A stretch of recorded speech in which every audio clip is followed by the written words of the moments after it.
What is up? Florida Man does weather. We're back with another weather breakdown for you. So I'm going to take it to Monday, May the 5th first.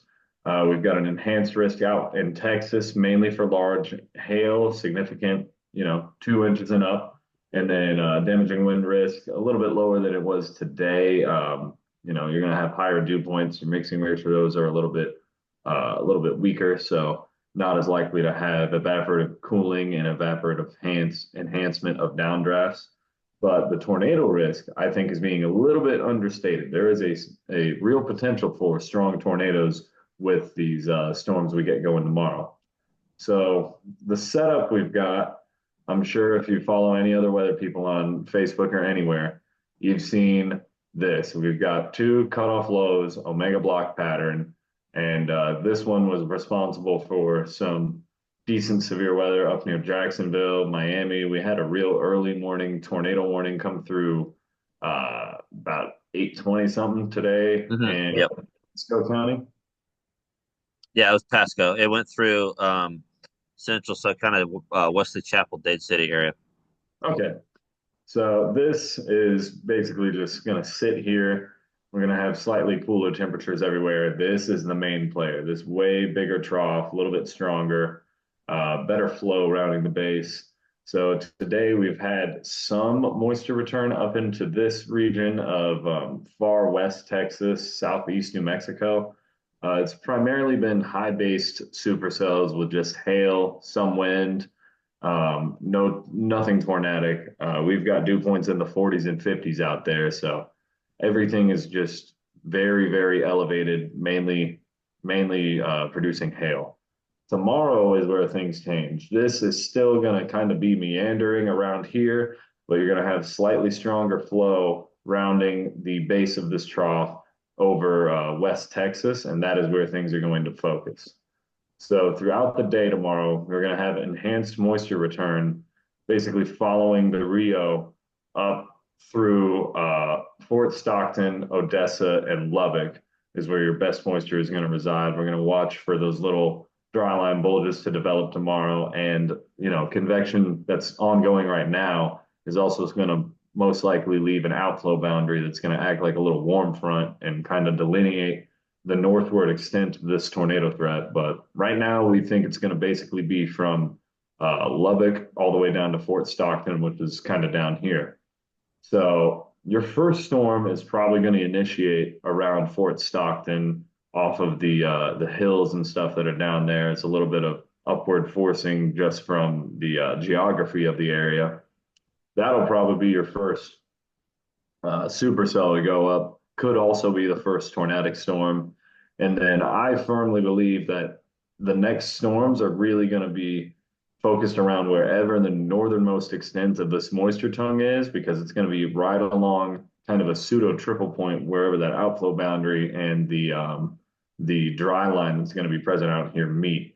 I personally think that's going to lie somewhere between Lubbock and Odessa is going to be the northward extent of that moisture. That is going to be where your winds are strongest southeasterly at the surface.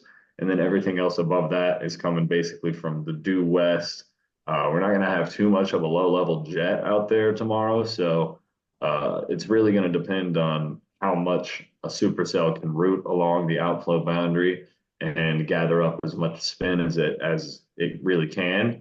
And we could see a significant tornado out of this. Not saying it's going to hit anything because these storms are going to be moving super slow. So you might just have a scenario where you have a storm moving at like 5, 10, 15 miles per hour and it just out in the open country hitting nothing. But potentially this could be some towns at play. There's not a lot out there, thankfully.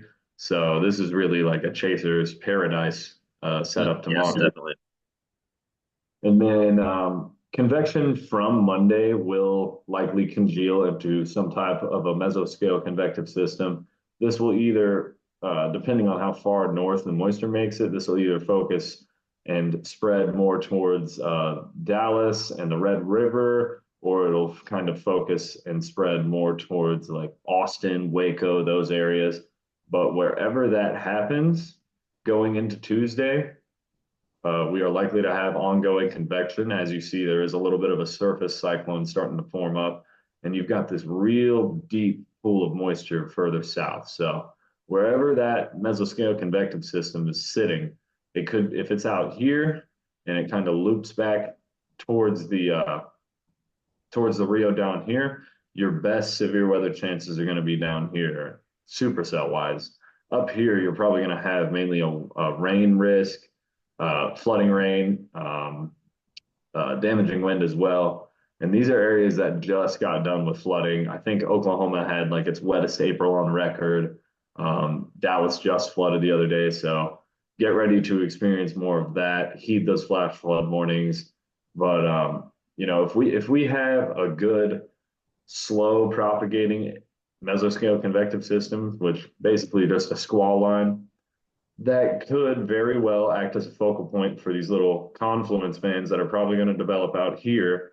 And any one of those that can kind of ride out in front of that boundary is going to pose the greatest risk for a tornado because you've got still southeasterly winds streaming in. You're still going to have this big trough sitting aloft. So you're going to have this move a little bit further east. Maybe you'll get some stronger flow out of it.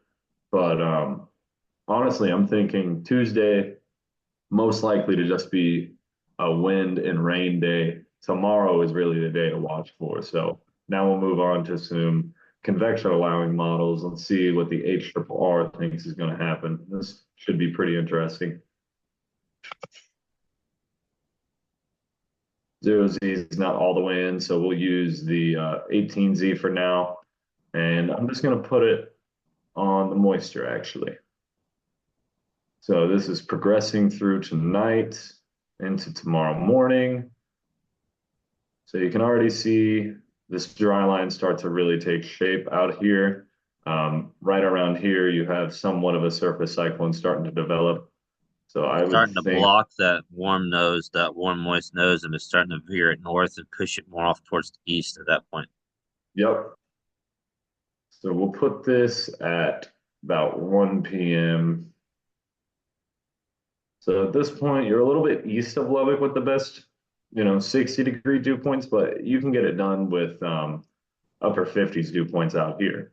So your moisture tongue really begins down in the Fort Stockton area. That location seems like a pretty good lock for supercell development and potential tornadoes, but it's a little bit less certain with northward extent, at least as far as this depiction. And then you get that dry line start to retreat over into the evening and overnight period. That's usually something they will do, but you still have a good little swath of moisture up towards Lubbock, Odessa. But Fort Stockton's down here, right? It really seems like it's going to be a pin. Okay, so before my laptop rudely cut me off by running out of battery, that's stupid. So there's a little bit of uncertainty with the north and northwestward extent of the best, highest quality moisture return within the 18Z HRRR run. I kind of tend to doubt that. I do think the dry line has a pretty solid history of setting up just west of Lubbock, Odessa, and Fort Stockton. So I don't think that will be much of an issue out there tomorrow. But at this point, we are now into the late evening period of this run. So we'll get this going just a little bit more. So you can see pretty solid cyclogenesis take shape. That moisture return is very, very deep. At this point, there's an MCS well underway, moving east or southeast more towards Dallas or the Austin area. And then by the time we get into Tuesday afternoon, you've got very, very deep moisture down in this region. So flooding is going to be a major concern once again. These are going to be fairly slow moving clusters of storms, and they're going to have a tendency to cluster, especially up along where this moisture nose really is, not entirely where the best moisture is. But I think there's going to be, once again, flood concerns into southern Oklahoma, northern Texas, and then down here is going to be your supercell threat. So just to wrap this up, we'll take a couple of modeled soundings real quick on Monday afternoon. I'll pull one down at Fort Stockton real quick. Wow. All right, so you got a deep Oh yeah. reservoir at the Cape, very, very strong low level instability. So any storm that gets going out here, I mean, the hazard type algorithm's already indicating tornadic. Uh, it's definitely got some potential, especially if it can really root down kind of close to where that orographic forcing originates down near Fort Stockton. This could be a cyclic tornado producer. Your shear is That can low, but at 30 to 40 knots, that's going to be more than enough. At about the 600 millibar level, you've got about 40 knots of shear, and that's going to get the job done. It's not the optimal levels, but when you've got the forcing of the dry line interacting with the outflow from tonight's storms combined with the moisture and the veering profile, 40 knots is more than enough to get the job done. We could see some, like you were saying, if there is a tornado, it could be a good one. Thankfully, it'll be out on the plateau and be very slow moving. So hopefully, we get some really good videos from everybody who's out there. But yes, it's going to be anything that forms is going to be quite spectacular out there. Like I said, low shear, like the sounding right here, has at about 550 between 40 and 45 knots of shear, but that's going to get the job done. Yeah, so you've got plenty of veering, plenty of deep layer shear, uh, gigantic reservoir of instability. You might have a little bit of a thing with lapse rates further north. So I still believe, especially right in here, your updrafts are going to really accelerate into that hail growth zone. So large hail is going to be a huge problem. I don't know if we'll see any DVD sized hail like we saw a couple weeks ago or whenever that was last week. It feels like we've just been blitzed out here. So then I'm going to ramp this up and take one right in the moisture nose. And again, I think this is going to be located closer to Lubbock than it appears on this model run. But once again, you can really see you've got just enough low level turning of those winds to prompt a tornado threat. And these aren't going to be the fastest supercells, so it's really perfect. You can just park up and watch these things slowly crawl across the middle of nowhere. And then just out of curiosity, let me go run this out to Tuesday afternoon. And we'll go just north of Houston. Insanely good moisture quality. Your moist layer is almost all the way up to 700 millibars, and that's why it's going to be a problem for heavy rain. I think these storms are more than likely going to rain themselves out and almost produce too much of a an outflow within the RFD to really be good tornado producers, or they're just going to be stacked so close to each other that they all interfere with themselves in a destructive manner. But we'll have to see how things evolve Monday afternoon into the overnight to really get a clear picture on that. But once again, better low level shear than Monday for sure. So the potential is certainly there on Tuesday. Could get into a serious situation. I personally just think storm mode is going to be an issue. What are your thoughts with this?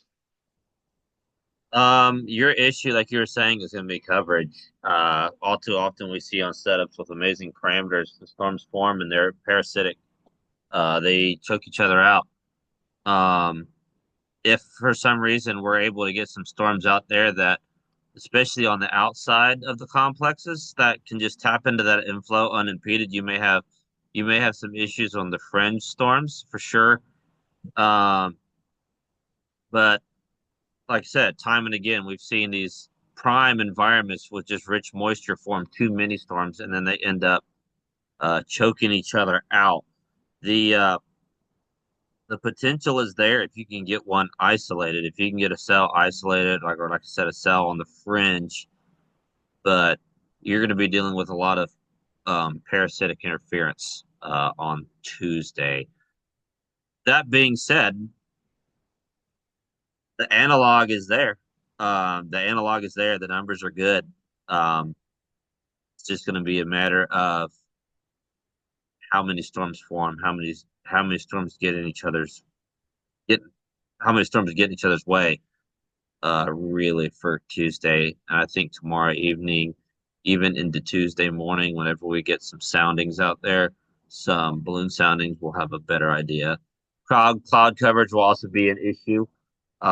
Sometimes these models fail to recognize the impact of debris clouds, and you get a lot of debris clouds from supercells firing, cirrus domes forming.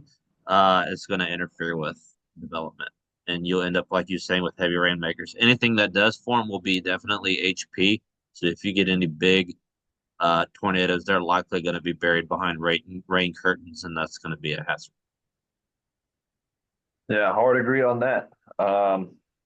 Otherwise, we will see what goes on tomorrow.